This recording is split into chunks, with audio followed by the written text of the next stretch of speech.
and it's Yone instead. Oh, well, the bait and switch. They can force Genji to ban it, since some of those other prio picks are gone. Yeah, I do think it's first pickable now, as Vi obviously a important one as well. Although, no, there was the counter into the Xin Zhao. I'm like, oh, maybe it's the Kha'Zix angle. You know, last pick Kha'Zix from Canyon, something absolutely crazy. We have seen crazier things, and literally that thing that you just mentioned before. Yeah, that was in one of the T1 Genji finals. Yeah. Where was that? Was that the Kunlun final? I think. Yeah, I think it was. I think so. There's so many fantastic finals between these two teams, but Ashe is going to get removed here first. Again, kind of saying you're going to ban Varus on red side. Yeah, this is the Varus please, or the Kalista please. See what that final ban does end up being. Jace removed once again. So no Jace in this series. I mean, it has to be Varus. It has to be Varus. Varus is just so strong in lane, so strong in terms of setup on objectives, and Guma is one of the best Varus players to ever touch the keyboard and mouse, is renowned for this pick, and it will be taken away from him. Sejuani is now up and available, something that Oner has been very, very good at. Not exactly making everyone super excited or anything, but Sejuani has been very powerful. I think it's a solid pick here. Yeah, picks like the Jack's still available. True. Very flexible. There it is. So this is definitely a lot of value to come over to T1. Of course, you mentioned the Jax, but Camille is up. Like, there are plenty of things that you can synergize really, really well with the Sejuani. Aatrox still up and available as well, something that Keen and Doran have been great at in the past. I think that could be where Keen goes blind here. Ooh, could be an opportunity. Canyon also wondering what he wants to take into the Sejuani. See whether it is something a little bit more aggressive, perhaps.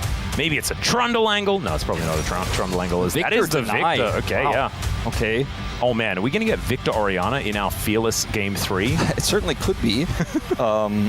Especially what comes with this. Like, I wouldn't be surprised if Canyon just throws a curveball and locks Elise in, you know, and just says, look, I'm very good at this pick. I'm confident on it. I can outplay the Sejuani with this. Doesn't he have a Lee Sin look in his eye? He does kind of have that look in his eye. He has that little a glint. There is a glint. You're absolutely right. And it's going to be Lilia with Victor. It was a Lilia glint. And that is not the 2v2 that I was sort of banking on. Certainly two champions that are very, very strong, but we're going to need a whole lot of AD to come in from the rest of the map. It's a lot of Genji. It's two squishy AP targets as well that aren't going to do very well if they get caught by a glacial prison. See what the answer is going to be. Jack's stocks are pretty high here, but Aatrox also incredibly strong in this situation against these squishy targets. Caitlyn! Nerfed Caitlyn. Guma pulling it out. I mean, when it's Guma, I think that maybe it just brings Caitlyn down to real life. This guy is so incredibly good at this champion. I mean, when you have Sejuani for your front line and, you know, you have these two squishy targets who aren't great at getting on top of a Caitlyn, you feel really comfortable with what she's going to do in team fights once she gets out of the trough, but there's almost nothing that can stop you in the 2v2 that's left available in this game. So might have to see something a little bit creative from Ruler. He's not known necessarily for that creativity. Now, the Jax feels obvious with the Sejuani locked in. There's no Gnar in this game. Is Keen bold enough to play GP? It would be a lot of AD damage that they so desperately need. Oh, K'Sante comes in instead. Yeah. That makes me feel less excited. I think the GP was a masterstroke there, Wolf. I think that would have been very, very cool. There's already a lot of circles that we can see that have been put together, but instead, K'Sante, I mean, it's Keen Sante, right? Like, this is definitely something he's been very, very good at. He can absorb a lot of pressure, but still. Also consider, like, they don't really have any tanky members so far without him, and there's no frontline, and if if Duro plays a really tanky support, then he's playing one of those supports is going to get crushed by Caitlyn in lane, so I think trying to opt for having some sort of backbone of your composition does make a lot of sense, and you can stave off the pressure of this Caitlyn with this a little bit better. And the Jax as well as Jinx will be the ban here. Yeah. Ruler is super famed for this pick. Yep. Not going to be able to match the ranges. The Pyke ban is interesting. Like, why not ban Lux? Because I imagine that's what he kind of wants to play here. Well, you know, they will have counter pick for Duro, regardless of what it's going to be. But again, I mean, nothing really stops these Caitlyn lanes that's left available right now. You're going to have to try to punish her out of lane, I think, more than winning the 2v2. And the crazy thing is, I kind of feel like Genji probably want to just lock Karma or something like that. Something that can go toe-to-toe in lane. That's what I'm feeling like.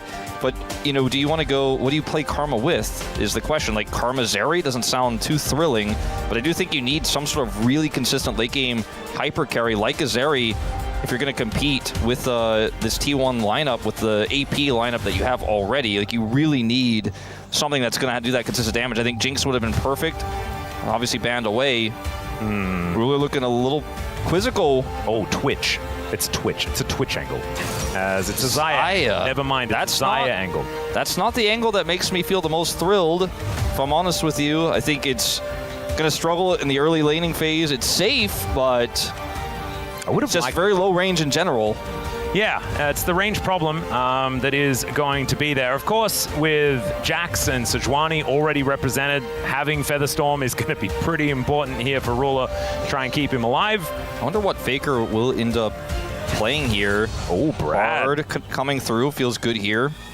And I mean, this lineup, again, for Genji is very low range. So really easy to set up combos with the Sejuani ultimate.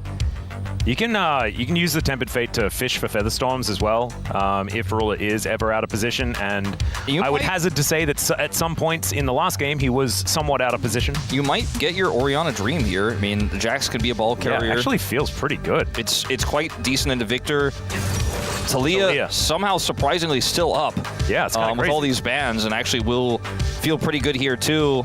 And when you have the Xayah on the other side, champions like Talia feel so good because you can bait out the ultimate, and once it's gone, you just know that Xayah can't play the game. She can't get to the target she needs to hit. It is Ruler. He is very, very good at this champion. It was sort of the meta where Ruler really did make the game kind of unplayable for everyone else. That's the crank. And Duro was known to pull out the crank in challengers. In fact, I think it was he who did it when we had that big meme where I just... Yeah, I think he was actually the crank. Yeah. And Jack's going to be a problem, but elsewise, they have so many options.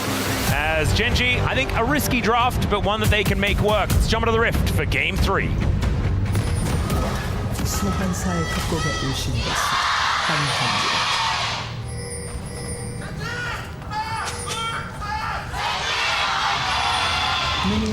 I love this. It's actually a competition between our fan chants here in Lowell Park. T1, I think, still louder, but Genji is starting to catch up, right? It's like we're not just T1 and the rest when it comes to the fandoms here in the LCK. Absolutely. As the Tiger Nation starting to come alive. It's crazy. I remember in 2021, you know, I felt like we were talking about how the Genji brand hadn't taken off yet. Yep. It didn't have the same oomph to it that the Samsung legacy had. It wasn't quite there yet. But after Genji won a lot of LCKs, a lot of titles, I think the fan base kind of exploded and grew. And I think even though it was quite popular still in 2021, where it is in 2025, 2021 Wolf couldn't have imagined like how big this team would have gotten and how successful and consistently successful it's been across multiple rosters. Really only matched by the team they play against on this very stage right now. Yep. In T1. I think HLE as well, getting a lot of fans after their LCK run as well as the first stand. So certainly starting to set ourselves up with a lot of pretty established orgs here in the LCK. It's great to see. Strovie and Faker fighting one another. Faker with some pretty good close range rocks there, as we can see. Victor really wanted to have Death Ray available as, a trade of skill shots. Dura missing, unfortunately, there, as I think you can miss a couple of Peacemakers and be okay with it. You miss a hook, you lose a third of your mana, and it's a long time before you can do anything ever again. When you miss the Q at level 1, you're just a pillow to punch, you know? Yep. You actually are just a health bar that goes down if you stand near anybody after that. Has an opportunity to go for one over the wall here now, but it's too risky and isn't going to opt for it. So you miss that one, and then Caitlyn crashes the wave, and that is the Caitlyn lane. And that's why Blitzcrank can counter Caitlyn if the hook hits, and that's why, I mean, not counter, but at least give you something back. But when you miss, it's still Caitlyn doing what Caitlyn does. And Keen able to walk out of the way of this counter-strike. We'd have to keep our eyes on this top lane. I've always really liked watching Doran play the Jax. I feel like he is one of our better team-fighting Jaxes, even though, you know, Keen has sort of made his name as the side lane Jax monster. Doran really just understands how to weave in and out with his counter-strikes to get as much value as possible. And have a looking here towards the bottom side of the map. Ruler actually, after that wave crashed in, only missed one in comparison to what Gumayusi was able to pick up. That is not bad at all. Yeah, the worst it could be for sure. Doesn't Duro kind of look like a bad guy from Xenoblade? Yeah, a little bit. He does have some serious turn your chin down and glasses go white kind of anime villain energy. You know what I'm talking about? Yeah, he is a bit of that. And then the Blitzcrank skin is what I was talking about. But Duro, like you were saying, like just himself certainly has a bit of that. Oh yeah, I see what you're saying about the skin though. But yeah. I swear I fought one of those. I feel like playing last night. Duro, if he has those anime glasses on, there's a lot of screens behind him. You know what I mean? On the wall. Yep. All right, Peacemaker coming on down. And T1, once again, I mean, this is going to be the first plate. This is just exactly what Caitlyn and Bard are supposed to do together. Yeah, and even though they can't break and then topple Duro, they certainly can push him in. Yeah. As it turns out, Duro's aggro range just isn't that large, and you can just kind of walk around and everything's fine. Oh! Hook is going to connect! And the Blade Caller comes on through. Gumayusi staying alive. The flash comes out, but he's in the alcove, and then he's dead. Keria trying to play Gatekeeper, and Oner's moved on over as well. Duro going to be able to get the knock up there, and it's going to be a 1-for-1 trade, but I think Genji are okay with how this one has eventuated. Gives him the good old thumbs up, and finally does take down the Xayah. Yeah, so that's the hook you're looking for. That's the one. All it takes is one. You get that angle, you do the damage, you end up getting the kill. I think Keria and Guma felt pretty comfortable because Oner was in the area that they could actually commit to this. You can see where he is on the minimap right now as Keria wraps around, but Guma just barely caught by the edge of this. It's a nice angle on the hook from Duro, and Guma just instantly deleted. Sure, he lives longer here, flashes, plays it well to try to buy time for Oner's rotation over, but he still ultimately dies. Because Oner rotates over, though, it is a trade, and Ruler doesn't build a bigger lead than he could have otherwise done if Oner wasn't here. Yep. Canyon going to be able to have some extra information with the fact that Oner did have to head down towards this bottom side, but it looked like there wasn't a lot on the map to be capitalized on, outside of the fact that Canyon was then able to get himself a couple of camps in the lead. Yeah, a small advantage for him due to the fact that there's a small creep advantage, but still an advantage to Oner because he picked up the kill in terms of the gold between these two. And still fairly sizable CS advantage there in the bottom lane. And you see Guma is heading up top side now where Ruler and Duro have swapped themselves. Grubs spawning in 15 seconds here. And this is where the first fight will inevitably erupt. In terms of advantages and level 6s, I think really to write home about right now. Yeah, bowling ball, spotting Oner there. Doran doesn't have his ult just yet. Oh, he's not here. Is in a really uncomfortable spot, but the rest of the team are going to move on over. There's the flash in, gets the knock up and then the hook, but Ruler unable to quite find it here as Oner goes out with a magical journey. Weaver's Wall just to try and save Keria, and T1 will be able to reform the Phalanx. Wild flash there from Keria going in. Doesn't get anything for it, as we are just going to reset here a little bit. Double stun is pretty big. Yeah, you can see Oner here as well under a little bit of fire as Gumayusi fighting Ruler. Guma wanting to get a few of these autos, but Ruler gets into the fog of war. Duro is in so much trouble. Knockup does come in as Canyon. There's a lot of bad guys here. Ruler trying to offer the damage back. Oner is in trouble, but he's calculated it, and he will survive. A disaster for Genji around the grubs. Yeah, it looked so good for them to start it off, but this comp is so squishy. And Canyon, no real way out of there. Tries to get over the wall and head his way out, but just is caught after Guma chases him down. Faker picks up that kill, and damn. Ruler is still Xayah into Caitlyn, as it turns out. He was playing that one very, very well, though. I was a little bit worried for him, 1 versus 2, but did have the turret, of course.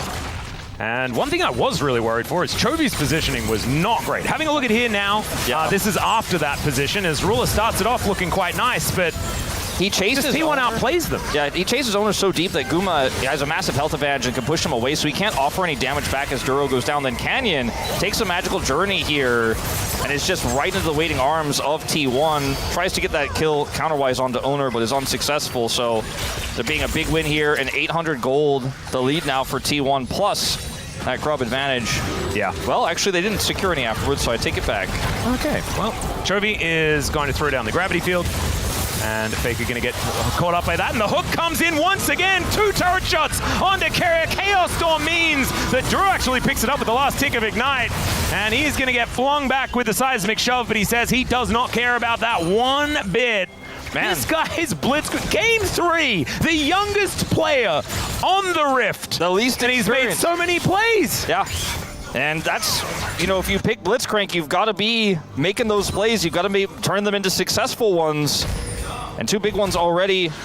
It's like Ruler watched MSI last year, and he was like, give me a support that can play the crank. That Lehens guy was doing a pretty good job.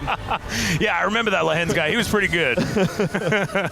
You guys have a history of some crankers. Yep. I need one.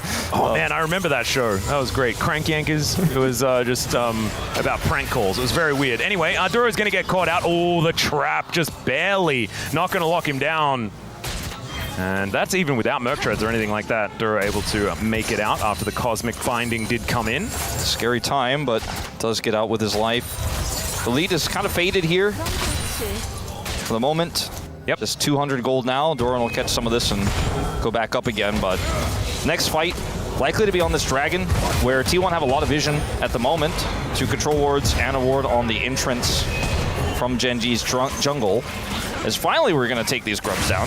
Yeah, there's going to be Oner taking the last one. And yeah, it was a bit delayed, but in the end it is a bit of a trade here, so no one getting any advantage. T1 does have the Feats of Warfare, because the first 3 kills, of course, going over to them in that phenomenal skirmish.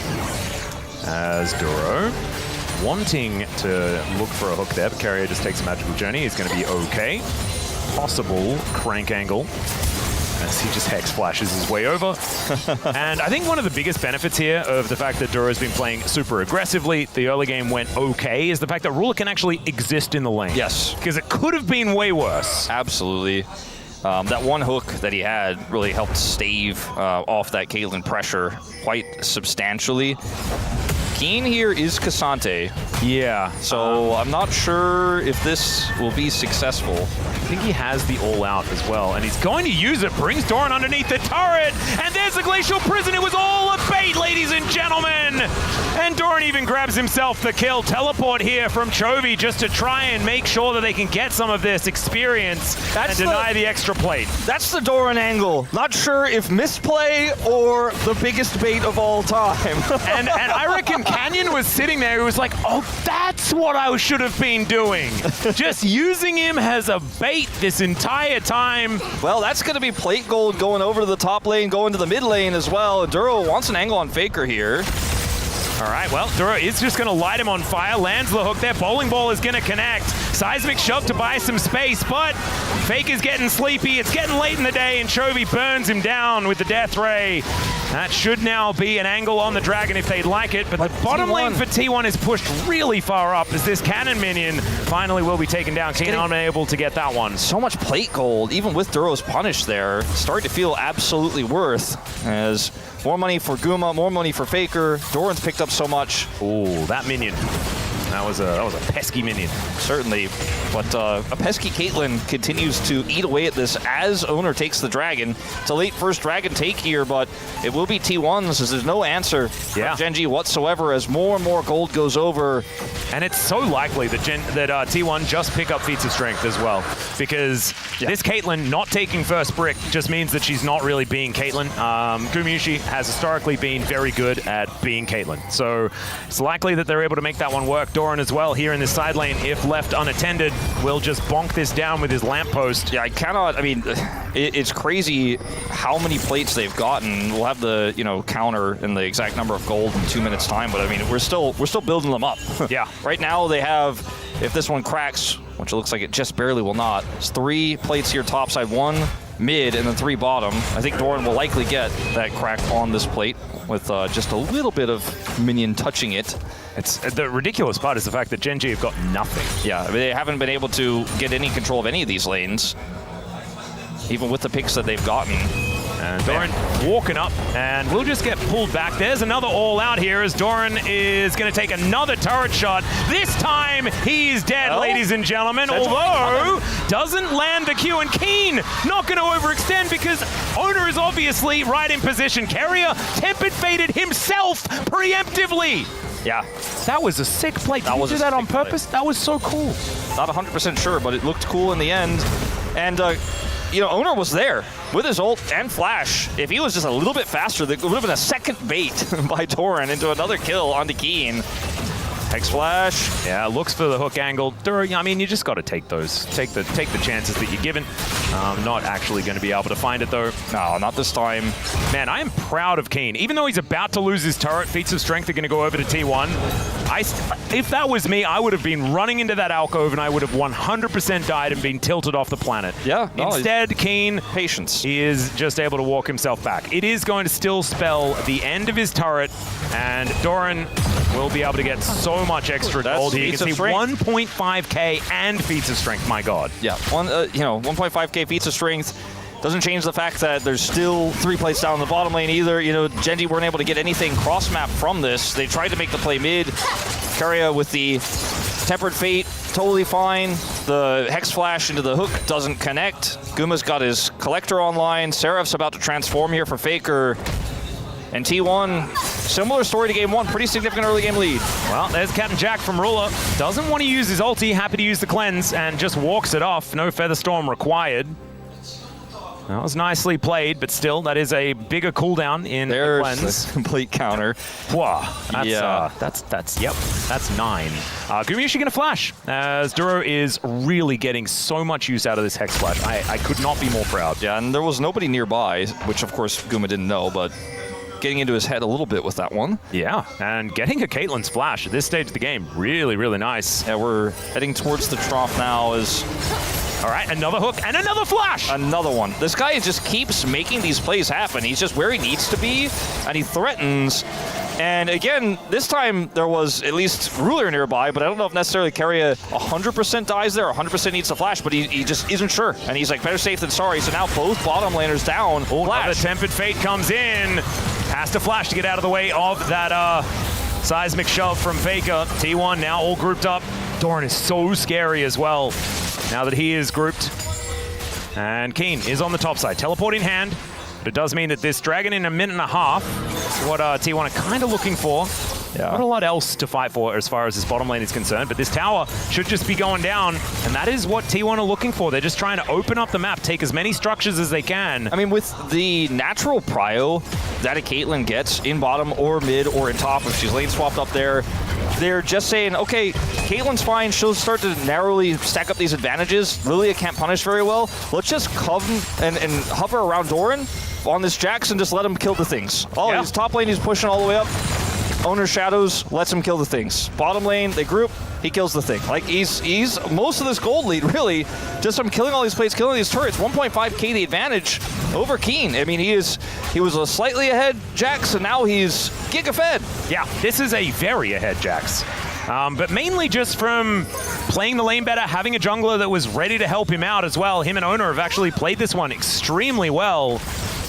And now the Rift Herald just going down, slowly but surely here. Canyon in position to try and contest. Seismic shove going wide, and that gives Canyon an opportunity to go in. Information advantage here for Genji, as it is going to be Oner with the smite. An early one there, unfortunately, for Canyon, as Oner has to flash to get out of the way. Keen tanks up the Seismic shove nicely, and he is not going to be able to re-engage as they get some information, but out they go. Keria looks for the Tempered Fate, does lock down Keen. Doran actually the first one to fall in the fight. Keen eventually falls down as they trade top laners, but Oner is going to be safe. And it's a 1-for-1 with the Rift Herald going over to T1. Yeah, really close fight, but T1 ultimately walk away with the prize. Yeah, I think the eye is now going to get picked up by Faker. Yeah, it looks like. Got a bit of a drive-by there. Actually, wait, did he? No. Nobody got it. Where is it? Nobody got it. Oh. Just didn't get... I thought he was early enough. Never mind. I thought so too, but fight was long enough, I suppose. Either way, secure but no eye. Ends up being a trade. They still get to keep their 2,000, now nearly 3,000 gold lead. Well, there is no eye in Herald. Let's have a look at it one more time. Yeah, they just, like, look at how early it was secured, as nobody can get on top of it. It's just still waiting, still there, still there. And that's what they were playing. They were playing the defend the eye. Yeah. It looked really scary for Genji actually for a moment. Keen gets shoved back through. Everybody's so safe over this wall here, the blue buff wall, 4T1, so there's just no punish. And Genji smartly, after that kill, get the hell out of there. So trying to force their way to that choke point against this Talia would have been further a disaster. But they do defend the eye and see that it's just going to be T1 grouping to Dragon now with the Prio. They just have Prio seemingly everywhere where they need it, especially. And it's this Jax, this Caitlyn, that gives them first rotation. And that's going to be the second Dragon. We'll see what soul we get. Maybe your Cloud this time. Nope, that's already a first one, so... Yeah. Oh, Infernal. It's going to be Infernal Soul. That is a big deal. Very, very dangerous Dragon. As T1 just continuing to stack up advantages. Yeah, we saw that it was a 1-for-1 trade. Genji were able to stand toe-to-toe, but unfortunately, the result was T1 get a little bit further ahead. The problem is also, they're the ones getting turrets. They're the ones with shove in every single lane, and they are so good at playing around this Caitlyn situation, right? Where they have the sieging capabilities, and Genji are always having to play reactionary. I just wonder, outside of Duro getting a pick before a team fight breaks out, is Lilia really going to be the champion that could set a team fight win up for you when you're down on vision? You know, she's just so squishy. Like, for her to come in and try to set up a sleep, she needs a arm guard at least, or a Zhonya as a stasis would make her so much more safe to try to make that type of play, but it's so expensive to budget that in. You know, you're ahead slightly over Oner, but you're not in a position where you can budget that extra gold right now very easily. It feels so expensive to do so. And then otherwise, you're just kind of reliant on Keen setting up a front-to-back fight, which is possible, but tricky when you don't have vision. So I think Duro is going to have to, you know, do some heavy lifting again, grab somebody right before a big objective, then maybe they can get that vision. Otherwise, it feels like the trough, you know, we're getting out of it. Guma's about to hit that 2-item spike. Faker is looking great. Jax was already a threat in sides because they allowed for him to be in the early to mid game, but in the late game, we all know what he could do against a Cassante when he's this far up, and you leave that guy alone for just a few seconds, turrets will disappear. Yeah.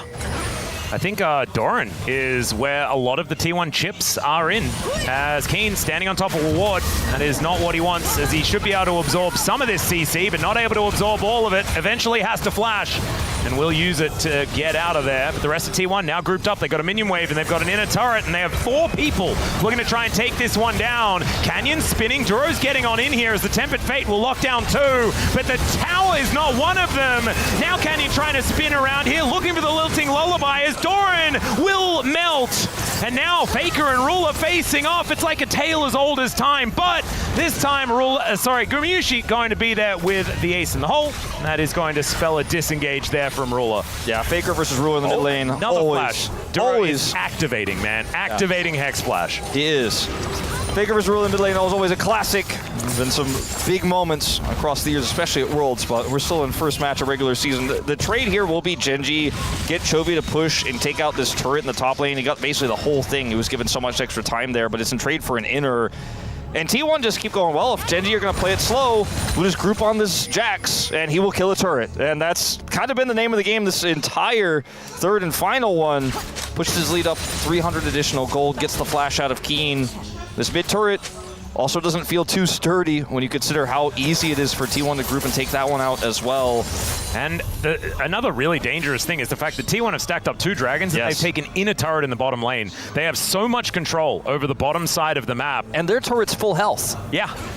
Every one of their turrets except for top, which is where Chovy had to be in order to try and take that one down. And it was 100-0. So healthy. Yeah, I mean, until he went up there, that was full health as well. Yeah. Just had so much control of all 3 lanes. I do think that in terms of teamfight power, Genji have a lot.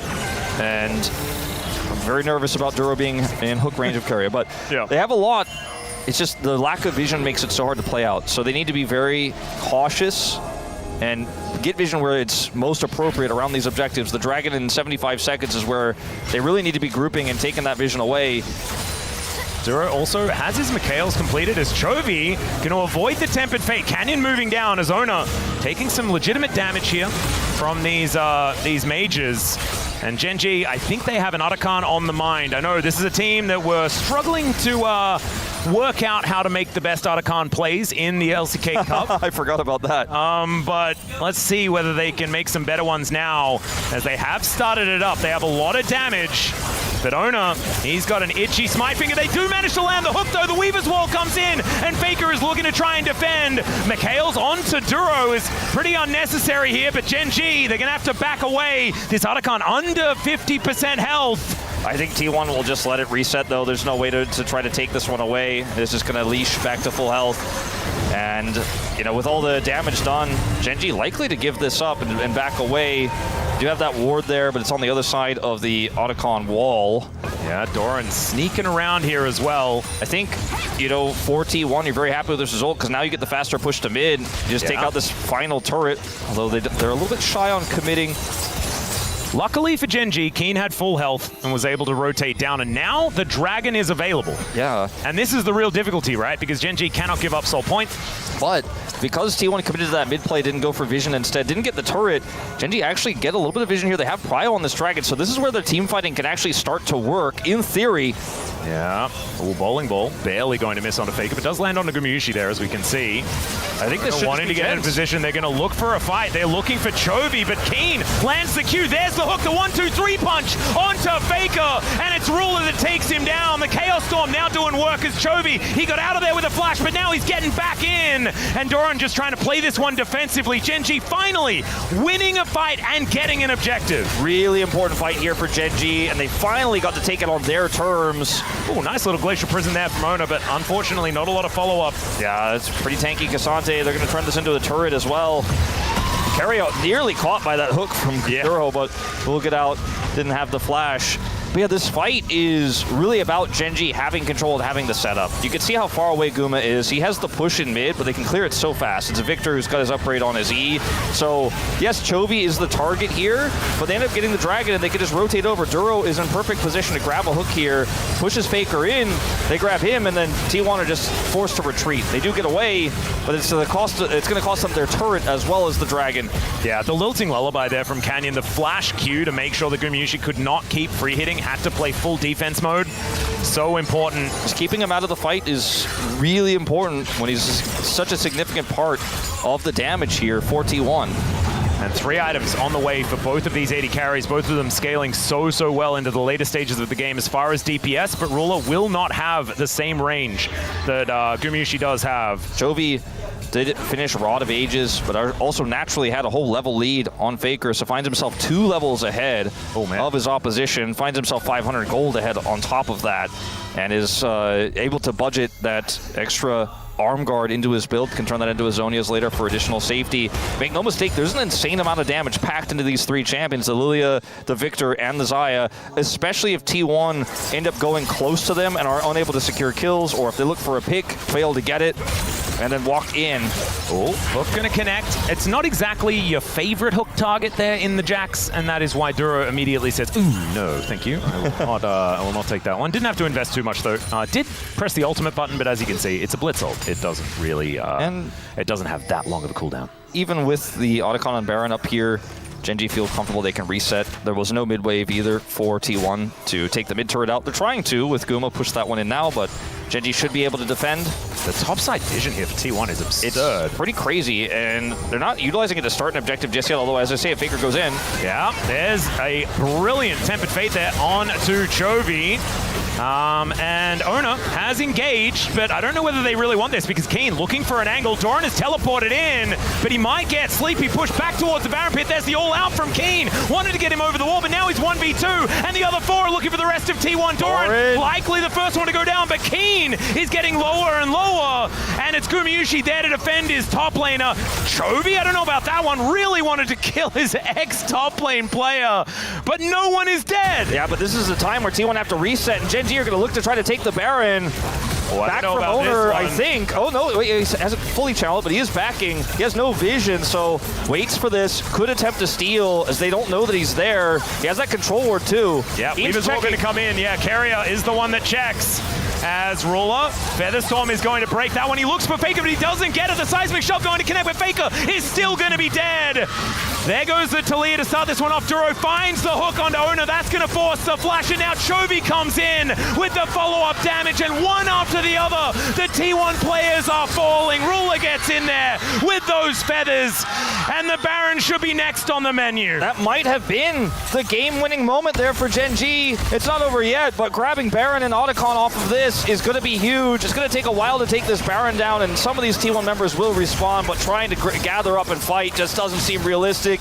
Oner doesn't finish his back. He decides, I'm going to stay here. We have to try to stop this. We have to stop the Baron. Otherwise, this game will surely be lost if they take both objectives. They feel priced into the play. This is moments, of course, before where Canyon's able to actually buffer this. The Tempered Fate catches him here, but there's no follow-up, and then Oner gets pulled back in, and this is never going to be an ideal fight here for T1. I love this teleport from Keen because it keeps T1 kind of trapped here. Then they end up getting fragmented and split by this Cassante. Doran takes a ton of damage, and Chovy is able to get control of the center of the fight here with his ultimate coming down as he chases T1 away. From here on out, things get really awkward for T1 because Oner's alive. He knows they're likely doing Baron. Keria has to come over here and check. Faker ults in. They're so desperate to stop this objective, but they're just not grouped up. And even though Rua doesn't have the greatest callback here on his feathers, Faker is in no man's land. He is dead. Oner is zoned away, and Genji likely to get both objectives off of this, and that might be enough to really push them over the edge and win this game. They're taking the Otacon as we speak. T1 are. Yeah, T1 have actually got on top of this. The Drake was picked up by Genji, but Genji also get into position to try and fight for the Otacon. Remember, this is not voracious. You don't just get the withdrawals as the Tempered Fate goes wide. So does the Glacial Prison. Chovy still not, sorry, Canyon not able to get the smite. And he also has to flash out of the way. So T1, they're the ones that get the buff, but unfortunately they don't get the extra flowers that are scattered all over the floor. I really want to see how T1 was able to just get onto that Otacon. We'll have to wait and see. We were in a replay when it happened, but the smite was a little early there, and Oner secures it. So is it going to be the biggest? As you can see, Genji are the ones who have all the blood petal stacks here. The secure of the objective not as important with this one as it is with the voracious, but still.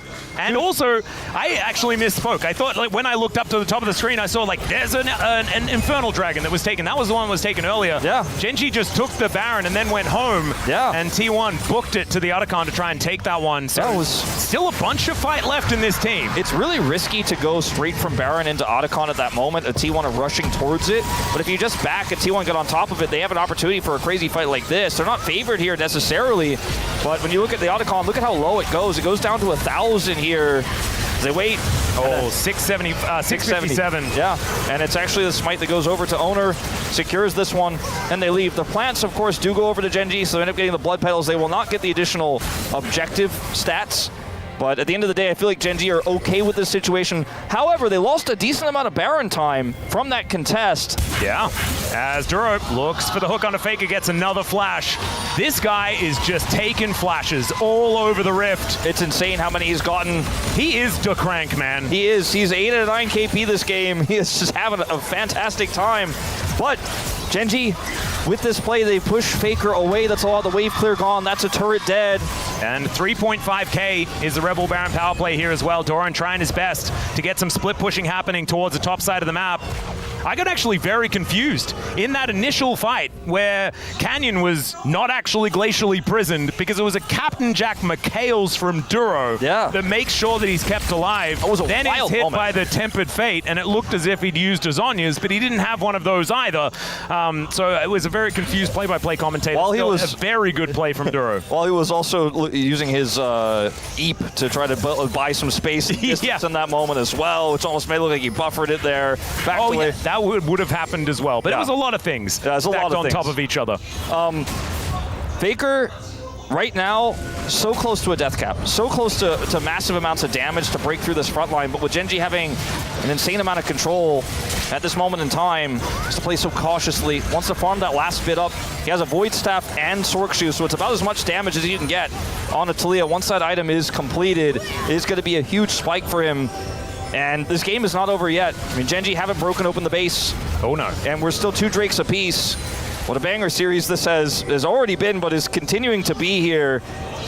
And I think the next fight going to be around the Baron. Whoever gets that gets Soul Point on top of it. Going to be absolutely huge as Canyon comes on over and says thank you very much to his former top laner. And Oner now looking for Chovy. He'll get him. Chovy, remember, does have the Zhonya's and has a gravity field as well that he can put down. And Sejuani and Bard aren't known for 100-0ing a victory. Yeah, and they've got a teleport for their trouble as well. Actually pretty good for T1. Yeah, actually going to be really happy with that. As, you know, ults, the ult is used for Oner, but on a relatively low cooldown will be available for the next fight easily. Oh, yeah. And I think it's really huge for T1 that they were able to get so many of those turrets early. If they weren't able to do so, it'd feel so oppressive. It'd feel like they didn't have that many angles. Sure, they'd love to have some of the standing gold if they were up, but gold is still relatively even. At 32 minutes in, 3,000 gold means way less than it does at 15 minutes in. And again, Faker's looking for that final spike here. Death cap completed, level 16. He's been 2 levels down on Chovy, but he is going to do massive damage if he can hit a shove. Maybe that's set up by Keria. Genji in complete control right now, but all it's going to take is one clutch play, one big fight here for T1, and they could win the upset here. Oh, yeah. It is 90 seconds until that dragon spawns, and Genji are stacking up that adaptive damage. 30 seconds until the Baron as well. Right now you can see there is a smattering of wards of the red variety there on the north of the map. Not a whole lot focused around the Dragon, but the Baron really is going to be the big prize. Oner taking the blue buff on vision here as well. It's not possible really for T1 to get that deep vision cleared at this moment in time. Getting the blue buff is all they can hope for. And maybe if Faker's given some time to push out that top wave, he could try to wrap around, set up a Weaver's Wall, but if Genji play this slow and safe, it's so hard to punish them right now. Yeah. So now, 2 seconds, Baron going to be up. Keen has access to a blast cone here, going to activate it, gets himself towards the Baron pit. Now, Ruler is waiting for an item. It looks like Infinity Edge is extraordinarily close. 4 items now done. There it is. Yeah, it's done. If Chovy shows up to this Baron with the IE on Ruler and Canyon on this Lilia, the Baron just disappears. So T1 constantly have to be checking. They constantly have to be trying to leapfrog their vision into the pit. That control ward denying Keria access to seeing what is going on here, but they have to stay in this vicinity. When Chovy is missing, he could be TPing in to start the Baron at any moment. He is missing now. Might buy a Void Staff before he shows up. I do really love this from Genji, though. They're using Cassante to clear wards. And I think that is exactly what they need to do, because he is the one that can actually tank if there is an engage. There's that TP, there's the Void Staff. Oh my god, look at how quickly this Baron goes down. Oner is trying to get into position. They have the Weaver's Wall. T1 know exactly what's going on as the Tempered Fate is going to delay the fight for a little while. Down to 3,000. Oner gets into the pit though, and Genji need to go down to 3, and it's Keria that takes the Baron. What the actual hell? But Genji is still looking to win the fight. Keen finds the knockback, and Ruler is starting to layer these kills. But it's Gumayusi trying to kite, and he gets death ray by Chovy. Ruler left alive, but so is the goad. And Keen, he cannot kill him, and he'll let him slink off into the fog of war. The teleport to get Faker out as he denies the Baron, but he won't be able to deny the Dragon. Yeah, he'll have some Baron-empowered minions to help slow this siege here. Ruler just has this one cannon minion, but look at how quickly he can take out this turret. Once it's gone, he should be able to then take out the inhibitor. Faker going to get some health back and maybe come over here and try to contest, but I just don't think it's worth it. Too risky to win the 1v1 against a 4-item Xayah. Down it goes. Go back to this moment here. Oner is able to slink his way into the pit. Crazy gets hooked here. Has Glacial Augment, ults, and then the ult comes through from Keria to buy enough time and space here. Look at this Baron as he flashes Keen's knockup. Is in the pit. There's nothing they can do. 3 health, and it goes to Keria. But unfortunately, Oner is on the wrong side of the fight. After this, does get picked off, and Ruler is going to be able to help carry with Chovy. There's so much damage in this Genji lineup when they're in range. And when T1 have to walk towards the Baron and get into that range, they're all going to die, with the exception of Faker, who barely gets his way out here with a nice setup of the Unraveled Earth and one more flip back. Has to commit his teleport to escape. Oh, but man, what a fight, what a close situation that was, but Genji still walk out the victors. Even though Baron is up for T1, it's only on that victor, and they're not in a position to really siege the base. They lost their inhibitor in turn. And triple Infernal to be picked up here by Genji as well. They get themselves the soul point. That is a big one, and man, Chovy with the Magi's Soul Stealer purchase here at 37 minutes into the game. He's 3-0-6 somehow. I actually feel like he's been in awkward positions throughout this game, but never once has he actually fallen. He's been positioned, or he's positioned himself in these team fights very well and has layered a ton of damage in and has spent a lot of the game in sides, just, you know, kind of clearing these waves and making sure they have full vision control. Now getting control over the Baron pit again, but less relevant here since T1 has the Baron. And Genji, it's with this composition, they have a decent amount of siege, but with the low range Xayah, it doesn't feel like they're going to be able to do a whole lot when there's no objective up. Their biggest prize, of course, is going to be that next dragon when it does spawn here in 3.5 minutes. Of course, the next Baron, too, could be an option for them as well, but it's going to be a bit of a lull state here as T1 just try to defend these mid waves. If they make a mistake, if Genji are able to push Vision up and maybe even wrap around some of those members trying to clear the mid wave, there's technically an angle, but I feel like T1 know this game isn't over yet. They're on the back foot here, but they can buy themselves one more team fight, likely. Again, without 100%. Any incidents, in 3 minutes time they get another opportunity because Genji just cannot siege them with this comp right now. Too low range. And they're also going to have 6 items on Gumayusi extraordinarily quickly. 6 items already done for Ruler. Has that Bloodthirster as far as the advantage is concerned. Okay, this is Caitlyn is really going to do a lot of work and has so much range in comparison. Like you were talking about, Genji are really going to have to full commit if they want to be able to take down T1. I mean, there's one flank ward that's now getting eliminated by Genji. That was one other angle T1 could have had to try to punish some of these pushes. Genji is playing it very safe. It's one of those boring Genji games, you know, where they just don't make mistakes. Yeah, it's so boring. But it's you know, in terms of their play, they're not going to push up and try to look for a play. They're just going to win slowly because they have all the cards. And so T1 just kind of sit back, clear it, and wait for that dragon timer to run out. It's at the same time as the Baron.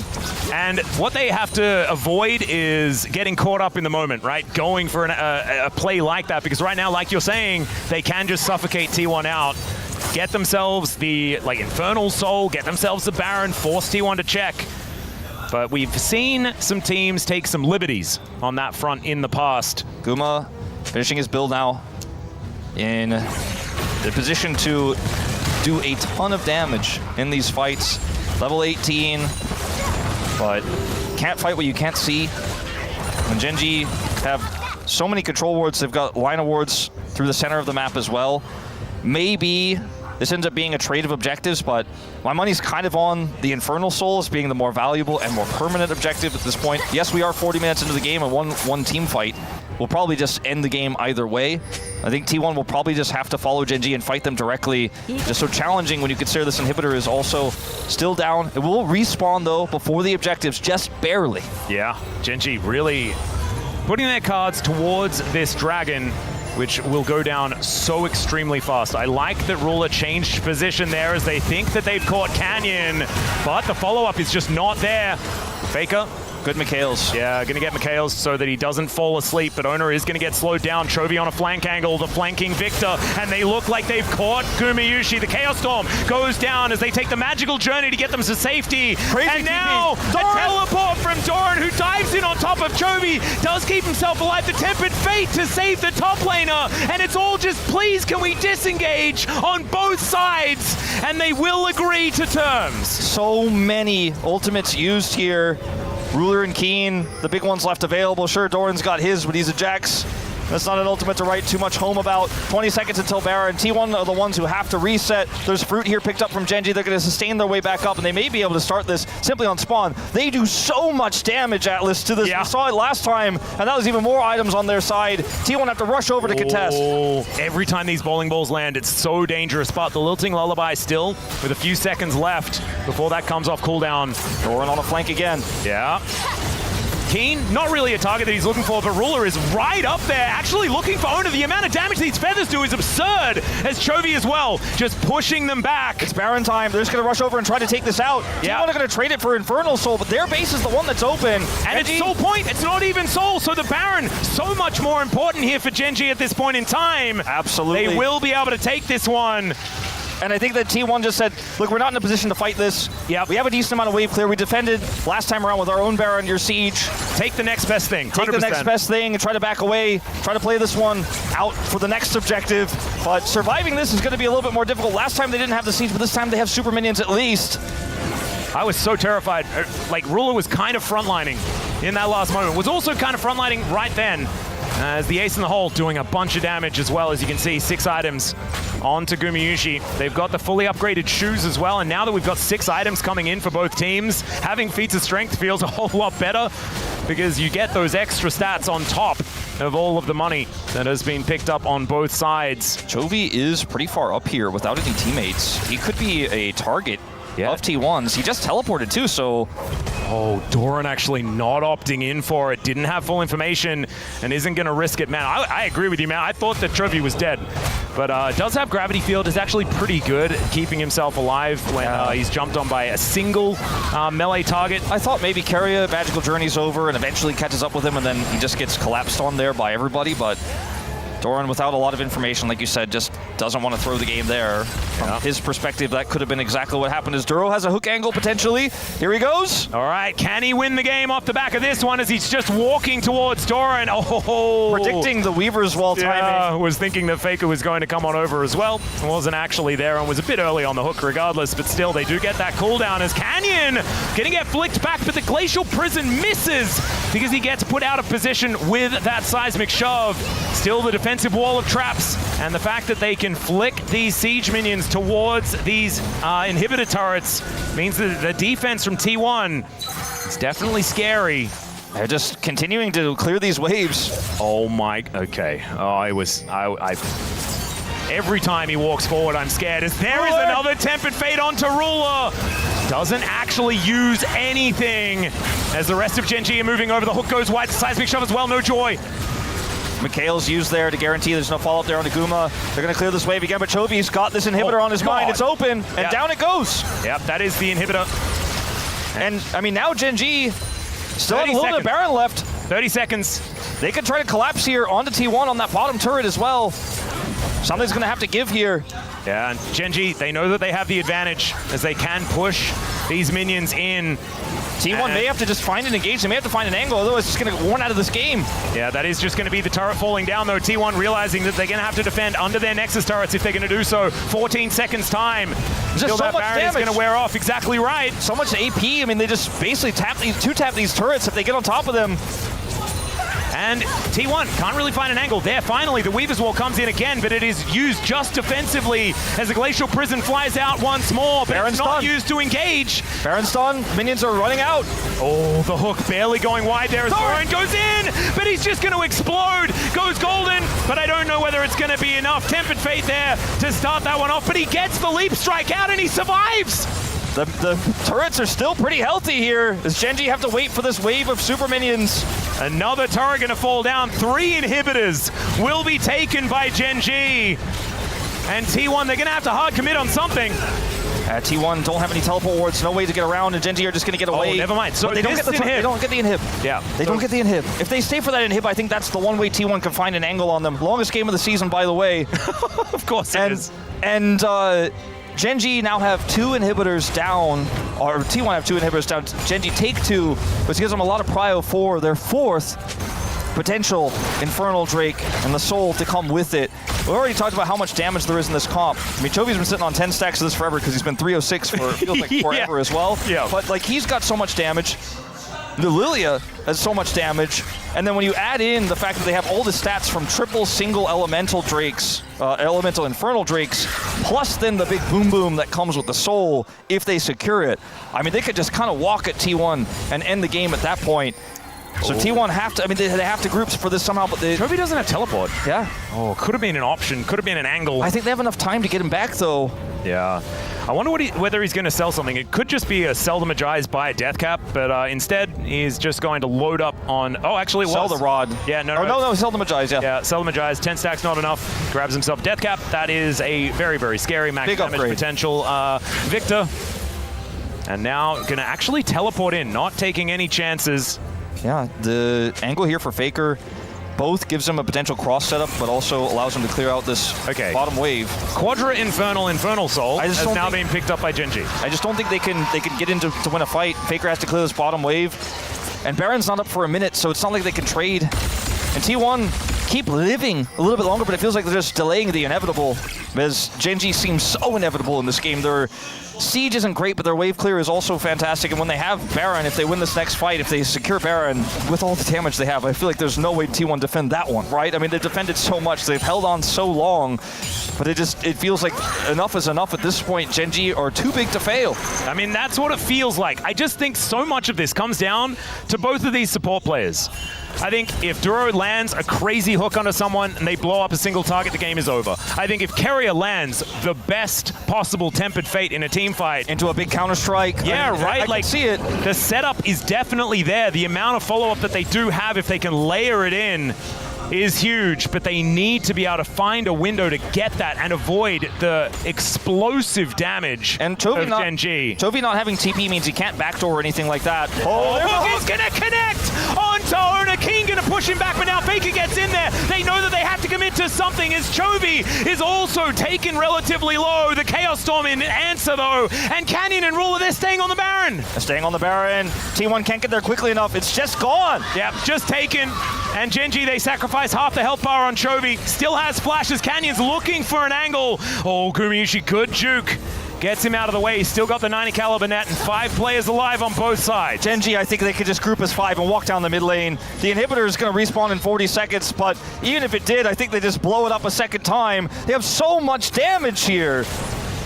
Oh, these bowling balls. The fishing here by Genji. Incredible, respectful play from Genji as they look for the third inhibitor. Oner is going to look for a potential engage, but it's on to Keen. Another hook is going to go wide this time as inhibitors, all of them, now on the floor. And oh my god, Gumayusi. That headshot is exactly that. Is now Keen. He's down low. The 3-man tempered fate. This might be the angle that they're looking for. The Featherstorm now on cooldown. But Genji, as long as they can walk away, they have an advantage. Oh man, that has just been the story of this game. We got a Jin-Air game on our hands. I may actually have a heart attack, Wolf. I don't know. I think it's just too much. Okay, teleport coming through here from Keen. They're looking to take out this mid inhibitor again as it respawns and push down the mid lane. Yep. 15 seconds, and until the bottom inhibitor is also going to go down as Weaver's Wall to buy some space for T1. I mean, once we get double super minions coming down the space, surely Genji can end with that, right? I don't know. I really just don't know. The wave clear is just so insane for T1. They can buy so much time. I mean, at this point in the game, if T1 just kills all of them, they win the game. They're hanging on by a thread of a thread. A thread of a thread here, but maybe a miracle play could happen. Tempered Fate, 1 second, it's back up. What do you got, Keria? Where's the angle? Oh, another hook this time. Going to get sidestepped by Oner beautifully. Tempered Fate connects. It's only on to Canyon this time around. Seismic shove, and Duro is already dead. Canyon goes down as well. T1, this might be the opportunity. This might be the angle. But Keen is a raid boss. Another double shove onto Chovy and Ruler. They are able to walk their way out. Still, it's Keen that's on the floor. And now T1, if you kill these two, they are just dead. Chovy, the one that could tank it and teleport to get Faker in there. And Ruler, he's got a Featherstorm, but he does not have his life. Oner goes down, Chovy against the wall, and he gets 2. That's massive that Chovy's able to get those 2. There's so many standing structures up for Genji. I mean, Faker and the death rose! Chovy gets him! Chovy, you psychopath! He's got TP, but he's not going to be able to use it here. He's just going to go home. Oh my god! Wait, no, he's actually going to get TP in. He actually goes home and TP's in. Faker, not fast enough to get back. He's got an army of minions. He has an army of minions and 1 Nexus turret between him and a regular season Game 3 victory against T1. How good's the wave clear now? Alone against Chovy. Not good enough, Atlas. The seismic shove is going to go wide. These Nexus turrets go down so quickly. Chovy is going to do it in the most heart-wrenching 3rd game of any regular season of all time. And Genji will do it. Chovy with the plays there at the end. If he does